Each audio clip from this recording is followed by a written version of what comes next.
Welcome to the Studio Talk podcast. I'm Xiomara Sosa, your co-host. Every week, we speak to our community members to teach them about mental health through education and awareness, and our hope is to inspire them through social change advocacy. We also interview community members and other mental health professionals, clinicians, healers, students, and wellness professionals. Our style is storytelling. Everyone has a mental health story to tell. The information shared in this podcast is not a substitute for seeking help from a licensed mental health professional and is not a substitute for psychological diagnosis or treatment. It's purely educational and purely social change advocacy. If you find yourself in any sort of mental health emergency or distress, please dial 911 or go to your nearest emergency room. Hi everyone, this is Xiomara, your host here at Studio Talk Podcast, real conversations about mental health.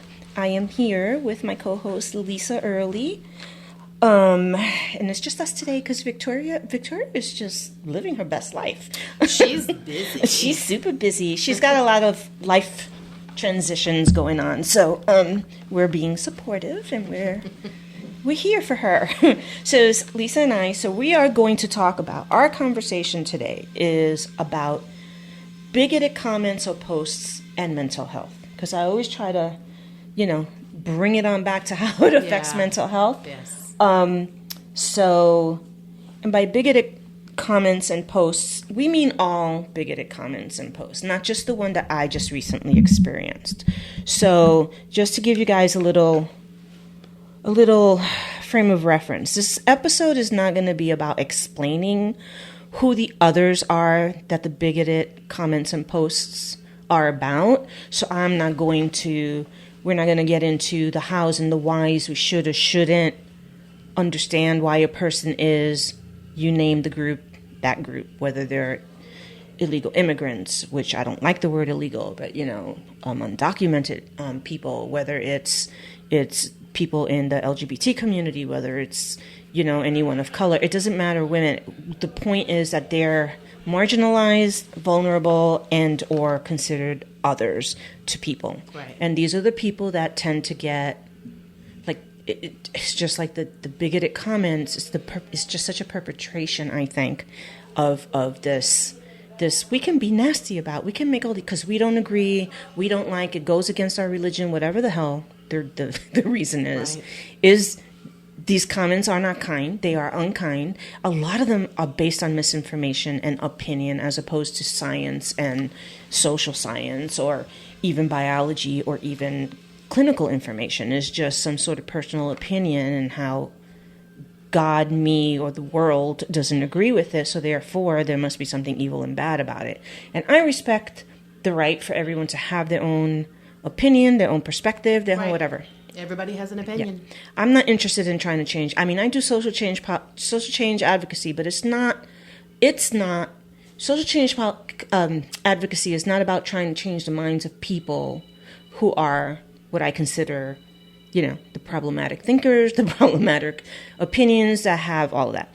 Social change advocacy is about speaking on behalf of the people who really can't speak for themselves, because they're the ones that are being in some way, they're the ones that are the vulnerable ones. So that's what I'm speaking about here. So Lisa and I are not going to get into a debate about who the others are and why they should and why we shouldn't and who should. That's not what we're going to talk about. What we are going to talk about in this episode is, what kind of mental health implications does it have, and what kind of implications does it have for mental health professionals when we're subjected to, in our personal lives and or in our work lives, to these comments, to these kind of what I call bigoted comments. And a lot of people will argue and say they're not bigoted, it's just my opinion, it's not hate speech, it's just my freedom of speech. Freedom of speech and hate speech are not the same thing. Freedom of speech, having a freedom of speech does not mean that you get to go out there and just spill out all this hate speech and use freedom of speech as an excuse to do it, because hate speech causes a lot of really personal safety issues for people, professional safety issues for people, mental health issues for people, family. It causes a whole lot of negative shit for people. It incites violence. Against people. That's right. It's ugly and it's bad. So that's not what freedom of speech is about. Also, got to go back and learn about what it was really all about with journalism and all that kind of stuff, and the government and all that. Okay, so I digress. So what we're going to talk about today is, as mental health counselors, what do we do?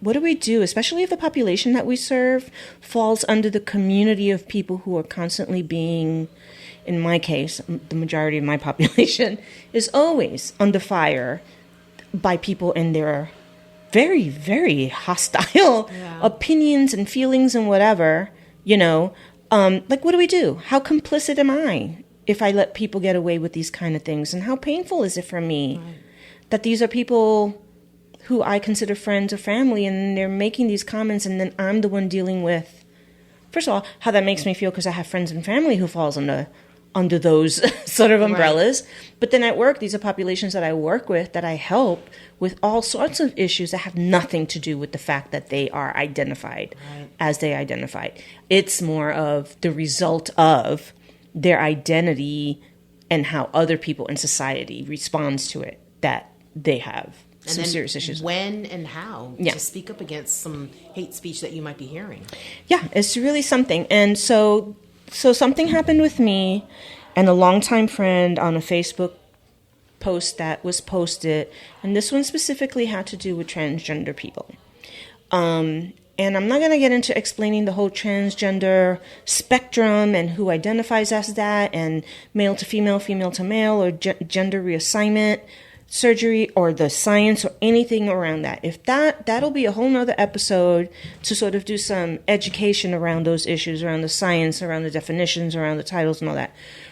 As far as I'm concerned right now for this episode, I'm just talking about the ugliness that comes from not understanding, not agreeing with, not liking, being opposed to, whatever, that people seem to feel justifies the hostility towards anyone that doesn't fit. That's what I'm having the issue with.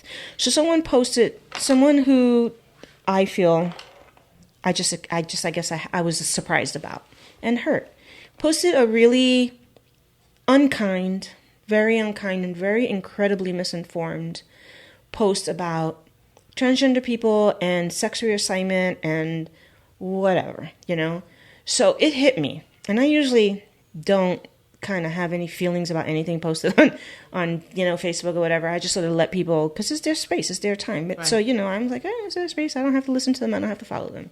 But in this particular case, I don't know why, but it really did make me have to evaluate. It's because you know this person and you did not know that they had that side of them. Yeah, or that would be something they would be comfortable with. Or that was their thought and opinion on that. Yeah. And there are a lot of complicated reasons in my own life as to why someone who can easily take that position against another person would be problematic to me, because you're taking that position against people I love.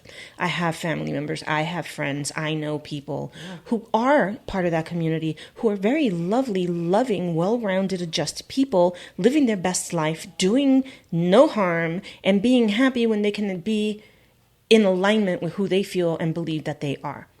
And so when they're talked about that way, whether it's personal or not, you kind of wonder, should I take this personally and kick ass? Or should I let it slide because they're not really talking about my person or not? But what if my person saw that? Well, sometimes you got to pick a side. You can't sit on the fence on everything. And I agree with you. The way you responded and handled it, you got off of the fence. Yeah, I got off that goddamn fence. Sometimes you have to jump off the fence and okay. And there was a reason. I thought about it for a while before I responded. I really usually don't respond.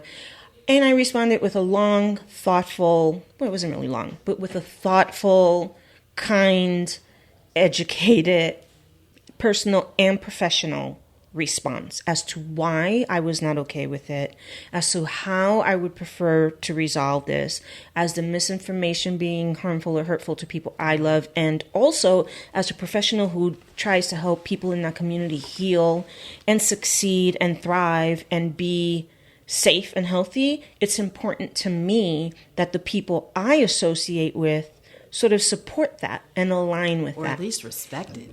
Yeah, but to be expected to be okay, it's almost like for people like me, that would be like, I'm an ally to the Asian community, and then COVID comes around, and then people are posting some crazy ass shit about Asians because of COVID. You would no longer be on speaking terms. I would no longer be on speaking terms with you. It's horrible. I wouldn't do it because it's misinformation. And even if there was some truth to it, these are not people who are looking to spread this on purpose to kill people. But that's how you're responding to them. That's how these they're getting bashed and hit and whatever because of these kind of comments. And other people are sort of like, oh, yeah, I'm making those comments, but, I'm not getting involved. So it's a tricky place to be personally.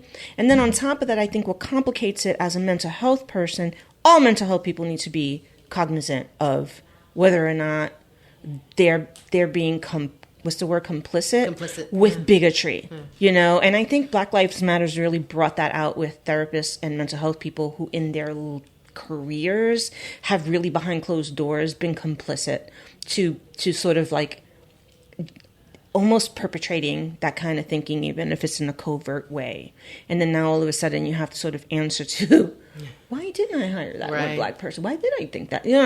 So back to what we were saying. So that was my struggle. So finally my decision was to make that comment, respond, be kind, explain, and then unfriend and block. Because it was enough for discussion. I wasn't really wanting to, I thought about all the reasons why it would help to have a discussion, not have a discussion, listen to it. And I realized that because of the history involved and the understanding and the relationship and all that, there should be no reason to have that discussion right now. Right. This is not a brand new place that we're starting from. And then also in this individual's life, they have a lot of situations that deal with race and discrimination, all that kind of stuff that they've had to deal with because personal choices that they've made in their lives. So they understand what that's like, to be singled out and hated and thought of in certain ways just because, you're dating someone outside of your race or, the other person and that sort of thing. So I felt that there was no point. Also, I've known this individual long enough that it was just shocking to me. I was very shocked. So I just couldn't see. I just couldn't see how it could be fixed. And I would always wonder, I would always wonder. And so that happened. And then I put a post on my Facebook page to all my personal page, to my friends and family about what I just did, how much it was hurtful for me to have to do that, how I hate being in that position. Right. But because professionally, there are reasons I have to stand up to that. And then personally, there are reasons why I choose to stand up to that. And also, it doesn't align with my kind of person. Because even if nothing else, we should still be kind to others. Right. And that's one of the things we need to make clear is that we don't think that everybody has to have the same opinion about a transgender person. You may not understand it. That's okay. You may think it's gross. That's your opinion. But how you express your opinion is what we're talking about here. That's problematic because that is what I consider to be complicit in the hateful, murderous, suicidal reality that people live in. And listen, I see it, okay? I see it every day. I see it all the time. I hear about it all the time because this is part of a population that's near and dear to my heart that I know on a personal level, but that I also help in terms of mental health and all that, come in and figure out, what's going on with it. And I've seen some real suffering based on this. So nobody chooses to want to identify in a certain way that's going to cause them that kind of hate from other people, not fitting in, the world not being for you, the danger. Nobody chooses that. So if it was a safe thing to do, sure, they didn't have no problem. But it ain't safe. It really isn't safe. And it isn't happy and comfy and all that.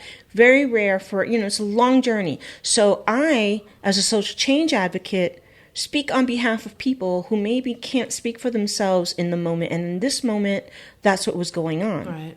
And so I felt strongly about that. And I don't care if no one agrees with me. I don't care if everyone agrees with me. What I know is that I had to align myself with what I felt was right or wrong. So that's kind of where that's at. So from this, Lisa and I are having this episode based on what do we fucking do with these damn bigoted comments, these casual and these pure hostile, purposeful ones. Right. that we come across when we know the negative implications that it has on the people on the other end of that. Right. And not everybody has to jump to immediately trying to do something about it, because that might not be your space to say something. Yeah. But pay attention to those things, because if someone is so quick to judge and degrade. Degrade is a great word. If you're so quick to do that to a certain community, no one is safe when it comes to stuff like that. Yeah, and it shows what you're capable of thinking about another human being who you don't know. And putting that out publicly. Yeah, like you don't know these people. Do you know these people? Right. You don't know them. Why are you making these Right. assumptions? Because if you knew these people and you loved, and let me make probably no do. mistake, They because do. I put this on my post, make no mistake. Be very, very careful who you have very strong negative hostile feelings against, because you don't know, you probably, the chances are so high that you already love a person who identifies in the way that you would have these hostile feelings about, or you will at some day. Could be a coworker. Yeah. You don't know. Yep. Family member that you just so don't be know. very careful who you choose to have as those people, because those people can be, or they can be important to someone you already love. So be very, very careful. And then also, like we need to do our homework before we go spouting out negative, hateful things. Absolutely. Ask questions. You don't know that. You're That's right. not what the research says. If you really don't like something or a lifestyle because you don't understand it, ask questions. Yeah. Or maybe Google. I don't know. Yeah, and be careful where you choose to go on Google, because, There's PhD so Google. much information. Yeah, out there. there are people that will convince you that their site is right on Google just based on their opinion. And then other people who will choose not to listen to the science. I'd rather, whatever.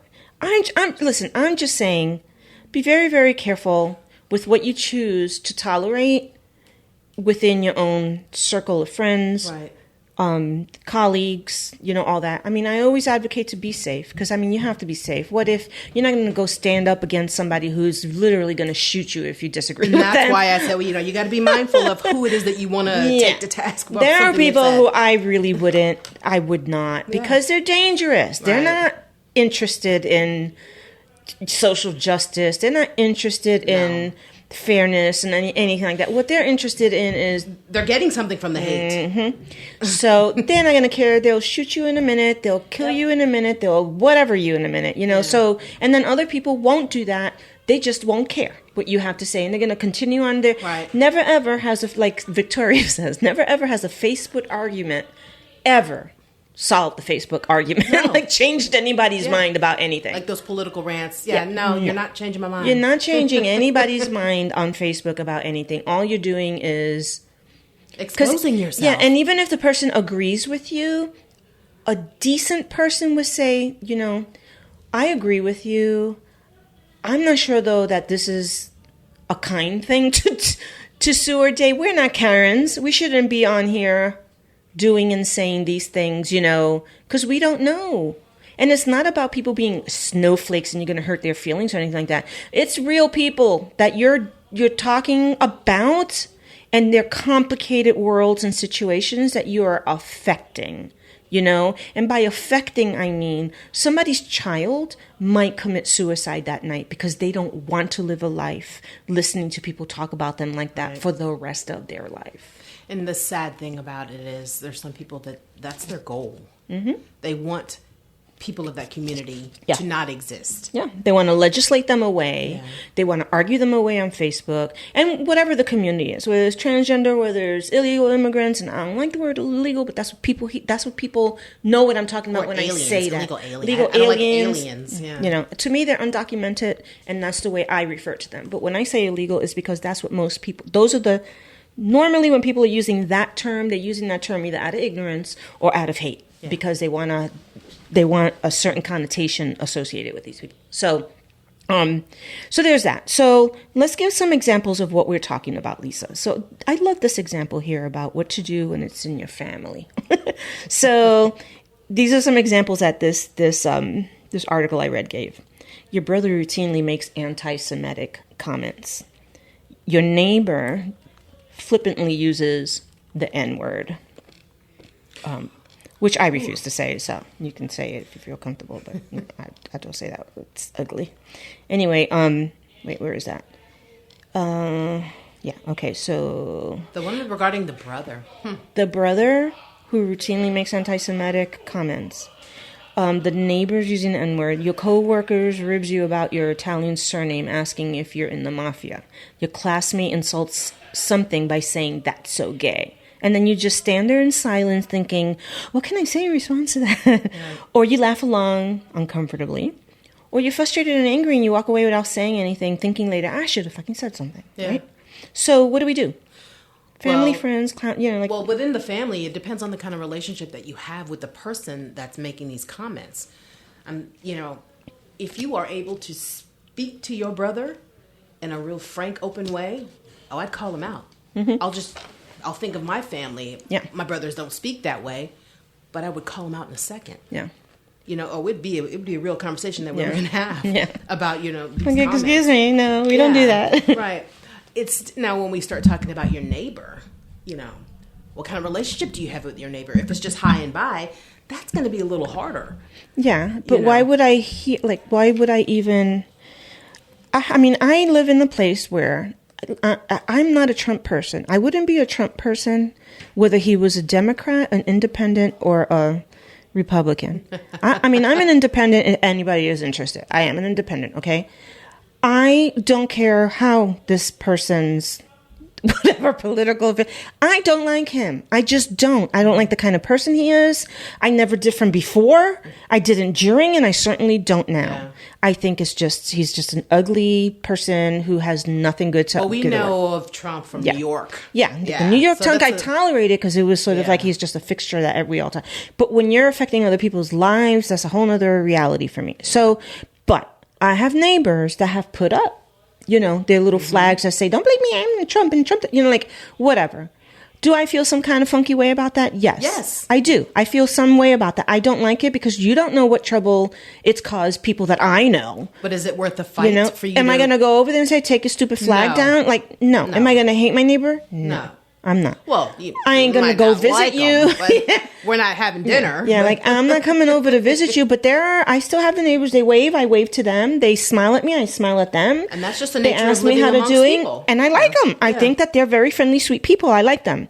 But that's as far as I would go, and only because in my opinion, if Trump wasn't like the president, but he was like the other neighbor that lived across the street, and this neighbor hangs out with him, I would be like, I have to watch it with you. Yeah. Because where are your standards, with people? Like, how can you tolerate I wouldn't let anybody in my living room talking and acting that way, okay? So if you do, then I'm wondering. That's where I'm coming from with him. And I use him as an example because that was a very divisive, very ugly, very, very worldwide kind of thing. But you're talking about just people, in the neighborhood. Yeah. And we do. If I see someone who has a blatantly racist, ugly symbol, comment, whatever, slapped on their car door. I've seen that, and I got to get up next to you. I got to get a visual. Who is driving this car? Who is even getting into this car? Yeah, and I really want them to see me. Mm-hmm. I've seen it, and that would personally make me question my value in life. It would personally mess with my mental health because I've done my work. I'm aware. I'm conscious of it. I work on it all the time. I'm just a more evolved individual when it comes to things that are going to take me down. That's not the thing that takes me down. But that's just me. Yeah. There are thousands of people who that might be the last straw, who live here and is looking for a reason to keep living, looking for a reason to keep feeling significant and important. And then they're driving down the street and they see something like that. Right. Then what? So where is the humanity in that? So you feel that way and you think that way. You know what? Keep that shit at home. Right. Keep it between you and your people who think the same way. Right. I mean, you have a right to feel that way. You have a right to think that way. Putting it on your car like that, that's hostile. Absolutely. That's hostile. That means that the person who identifies or is part of that community that you're explicitly expressing hate and ugly, nasty things with that sticker on your car, there's no mistake that that's what you're doing. Right. You want that person when they come around to feel some kind of way. You want everybody to know. Yeah. This is what you think and this is how you feel. Now, that is not somebody that you want to confront. Yeah. And I wouldn't. I mean, let them go. I mean, I always, if I see that, I want a visual. I want to know who's driving that car or that truck. But I'm not going to say anything. No, because you already know that if they feel safe enough to do that, I wouldn't feel safe. Oh, yeah. Even if I had that kind of a spirit, I don't know, because I'm a chicken. Yeah. So I'm a chicken with that kind of thing. I don't want nobody hitting me with no bat, you know. Yeah. Like, so what do we do with the when it's like we talked about the family, neighbors? What about coworkers? I think that might be harder. The actual coworkers, yeah, because you're not just going to quit your job. And not everybody's in a position to I'm just going to quit my job. Yeah, I mean. Layers to that That's stuff. Hard. So, I mean, I've had, before we get into like the workplace one, what happened with me, like, and this is just like so slight. This is very, very, very, very subtle. My dad, as we all know, has dementia. And before, like when he first got diagnosed, he was going to a place and it was sort of like a hooty place as opposed to where it wasn't like a community center, but it was the only place I knew of. So he was going there part-time, and there was something going on with his behavior, something he was being too amorous or too whatever it is. And I don't mean sexually, but like very overly friendly kind of. Mm-hmm. And if anybody knows anything about the Puerto Rican and Dominican culture, we are very amorous people. We like to hug and kiss and touch, but not necessarily like we're not going to walk up to you in public and sexually harass you or whatever. But you walk, like high school in New York was everybody kissed each other hello and kissed each other goodbye at the end of the day. And it took forever before you went to homeroom. Does that mean that we all wanted to make out with each other and we're sexed up? No. Okay, no. We hug and we kiss, and that's kind of what it is. So my father was just friendly, and everyone around him was not Latino. So that's not the norm. That wasn't the norm for them. They're not in a place where that's even seen or whatever. So I had to help him sort of redirect that energy because a lot of people weren't comfortable, understanding or whatever, and maybe was misunderstanding because they had their own issues. They have that right. They should be comfortable. They shouldn't have to tolerate feeling some kind of way. So me and the lady who worked there, we were trying to manage it a little bit. And as we were talking to manage that behavior, she literally said to me, because I said, thank you so much for supporting me or something like that. And this is the program director. And she said, oh, no problem. It's just, I know that it's just Latin men, Latin men are that way, or Hispanic men are like, and she meant it. She meant it. She believed it. She wasn't trying to be insulting, derogatory, or anything. It's just some stereotype. It's just some fucking stereotype. Yeah. And I stopped and I said, I'm sorry. What did I hear you? And she said, oh yeah, we know it's just the Latin men and how they are. No, I don't know how the Latin, like, what are you saying? Because I wanted to be clear. Do you mean that we're just demonstrative and loving, or are you saying that we're like, our men are sex fiends, right? Predatory. Rape, and predatory. And that is what she meant. That's what she meant. That is what she meant. And I said, please don't say things like that around him, around me, around us, or around other people. Because this is how we perpetuate the idea.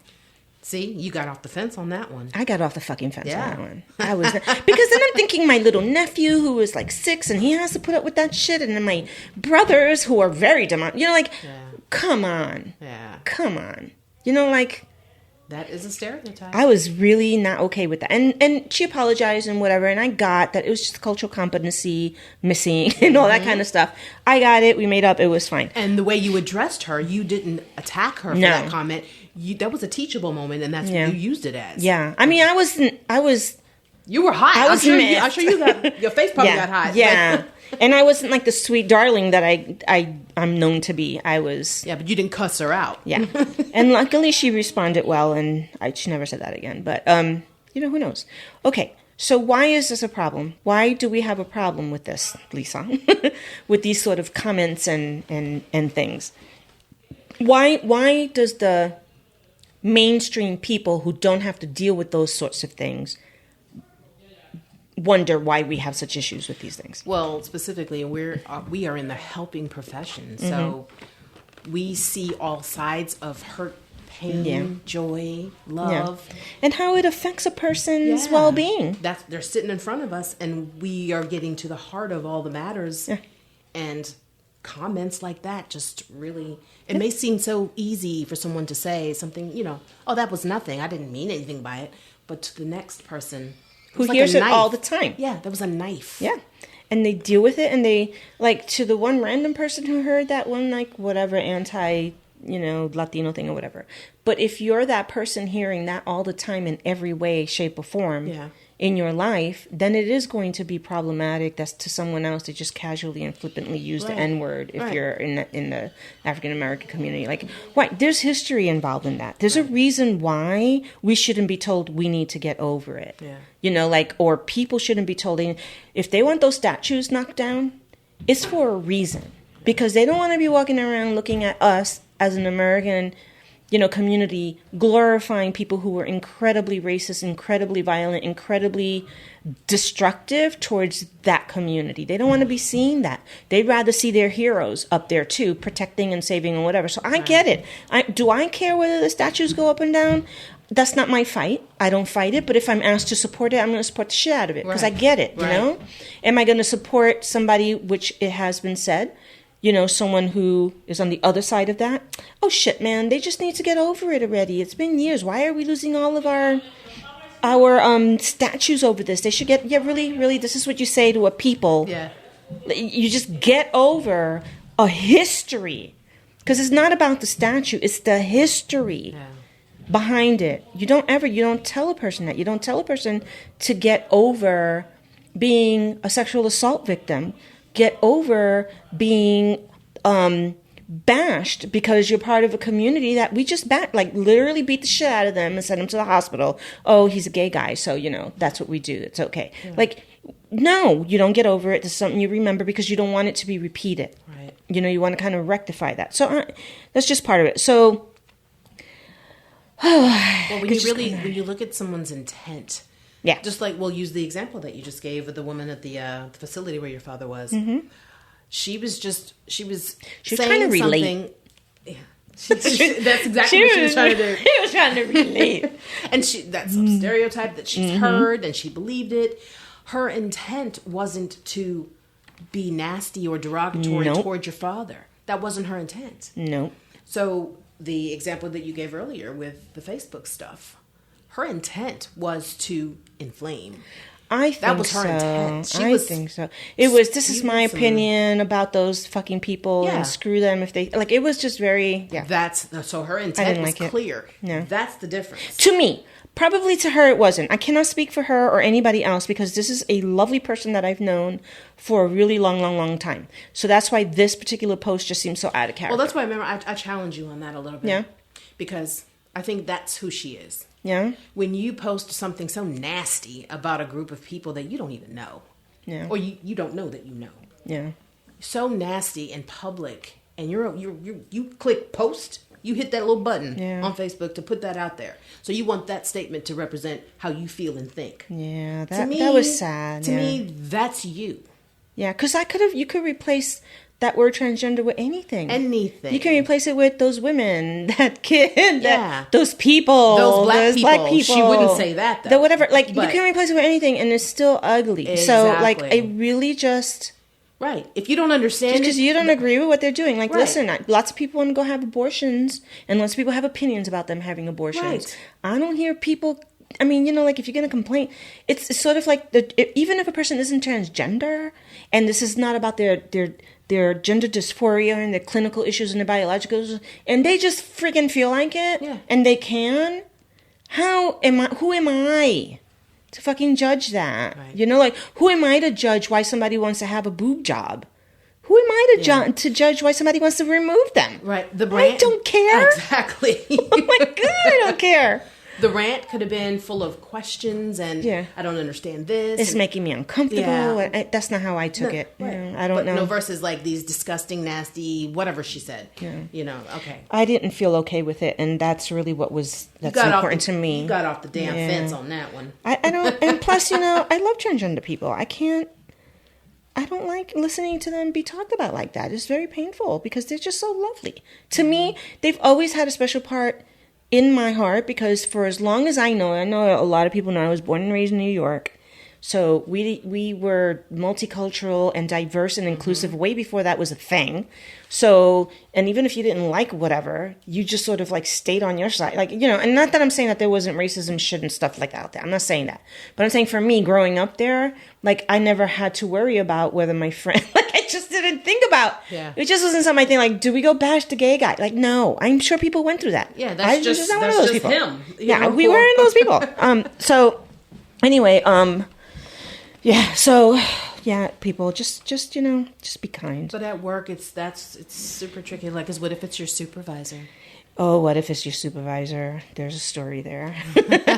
Not my supervisor, but there's a story with somebody's supervisor with that, and I'll tell that. But even like at work, I think it's such a precarious thing. Like, for example, for me, I have my own business. I have my own private practice. I set the tone. Right. Don't come into my office trying to, tell me how when you colonize, this is the way we did it and that's the way it should be. No, in this office, that's not how we do it. I mean, I follow all the ethics and everything of my board and everything else, but you don't get to come in here and be racist and prejudiced and all the, because I don't have to. I don't have to serve you. Right. Private practice, okay, bye. I don't serve you. I will serve your mental health needs, but you cannot come in here and be threat to me or anybody else that I feel you're being a threat to. I have that right. In agencies and places and other things, it's a different reality. That's where it's tricky. In other places like schools and companies and whatever, it's a whole nother reality when you're doing mental health. You sort of have to do it. Like you have to provide the mental health services that you have to provide, regardless of whether your safety, of course, is trumps that and everything, so that you can't feel threatened and all that kind of stuff. But, where are the limits there if you're walking down the hall and you're listening to colleagues and they're quite openly talking about, I don't know, some random, we'll just use the gay community. Those people in the gay community, whatever the bigoted comment is towards the gay community or towards the immigrant community or towards the Latinos or towards whatever the group is, and you hear it and you're in a place where that's sort of like accept it. This is the norm here. You're not. Like, how do you rectify that? How do you reconcile that? Because it's your job. Right. That's why I think that might be really, really difficult. Yeah. So, do you say something to them? Do you not say something? I would be that person that would say something to them and get in trouble and get fired. Like, I've been that person. It's happened where I'm like, I'm not playing this Joe game here. That was fucked up. I don't know. And as mental health people, we're supposed to be defending and whatever. No. And then, I get fired because I was out of line. I'm supposed to, whatever. Yeah. It's happened. I'm that person. But that's not everybody's reality. Like we can't always do that. So it's difficult, but then you have the client that you're sitting with who's affected by that. Then what is a priority is to provide them with the best possible service. And maybe that can be your saving grace because you weren't able to actually address colleagues, but you can pour your passion into helping this person in front of you. Yeah, and sort of like affirming them and making sure that they understand that that's not necessarily everybody's point of view, that there's no justification in that. It should never be okay. It's just their norm and whatever. And maybe people can't say things to them right here because they kind of protect it in a way, So that's very, very interesting. So that's what you do. Okay, that's what people do. Yeah, because like you said, you're ready to get fired. Yeah, I would be that person. Not everybody has that. But option. I mean, even without knowing that I'm going to get fired, I'd be that person. You're willing to take the chance. Yeah, like I'd be that person that don't even know that should be like. It's happened when it didn't even occur to me that I would be fired for standing up for a certain thing like that. Like it didn't occur to me that I'm the bad guy for telling you that you shouldn't be using the N-word here in this office space or whatever it is that I did, you know? Or I heard you say that, and that's not really how that works with, you know, Latinos. That's not really and like the whole welfare thing, right? Like that was my situation where they were just bashing people on welfare. This is a place where I was working, a place where our whole mission was to serve the underprivileged, underserved, needing, struggling people. So we're not there to do that. And then I'm walking down the hall and I hear you freaking ranting about people on welfare and such. First of all, where the numbers don't even support the statement that you're saying. Yeah. The research doesn't support. What you're talking the about. stats don't. And the people I see don't support what you're saying. What you're saying, yeah. But you're saying that. So, of course, no. See, no. that's the real person. That's what goes. I'm tying it back to. That's the real person, because when they sit at their desk and they have that person in front of them, they're processing the paperwork or whatever they're doing. Mm-hmm. But behind the scenes, when they take the professional hat off, that's them. Yeah, that's interesting. Well, that's what I said something about, and I thought somebody would have my sex, and they were like, I was like, fine, I don't want to work in a place. I mean, I cried and boohooed about it because I loved my job. Yeah. But at the end of the day, I mean, I found another job, but at the end of the day, it was like, shit, would I have taken that job if I knew that would be okay? Sometimes we learn things way after the fact.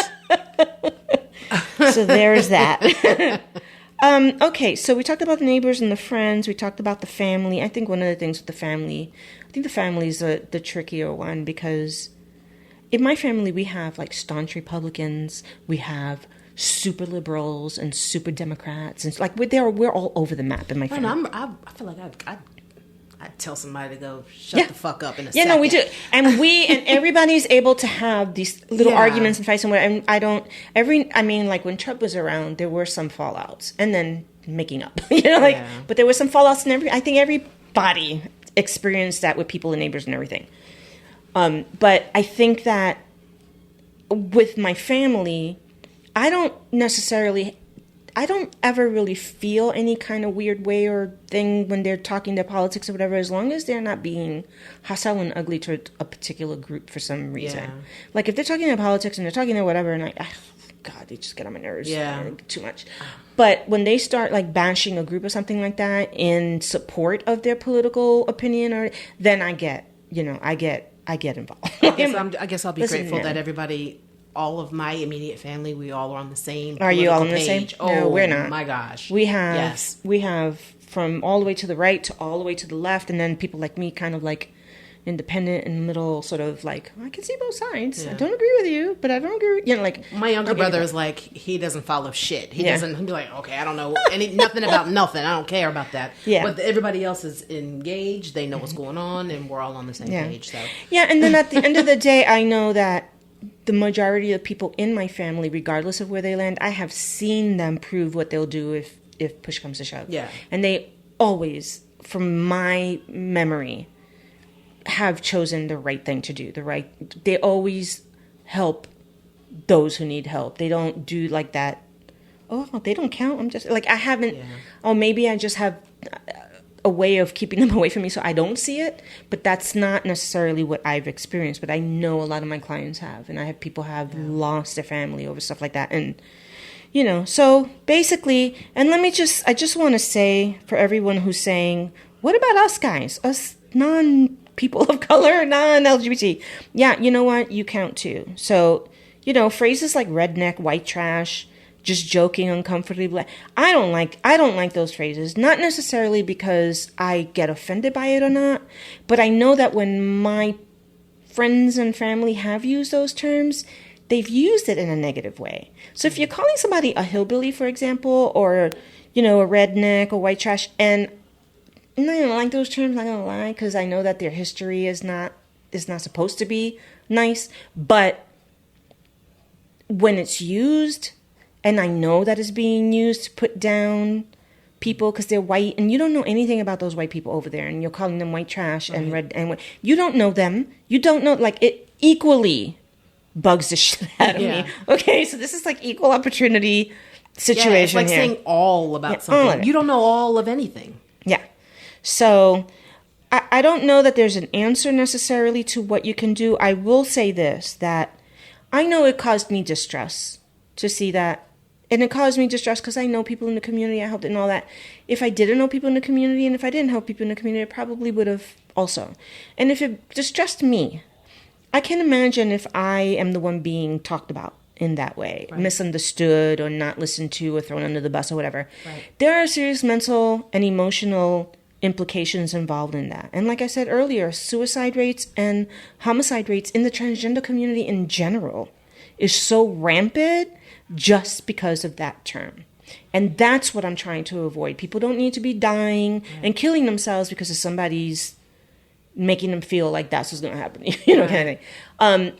And by the same token, those of us who are mental health professionals, you know, this is something that we struggle with, and we really need to, as advocates and helpers, we really need to be aware, cognizant, and pay attention in our work to other colleagues who are perpetuating these kind of things, and nobody's really holding them accountable for it. And what do we do about that?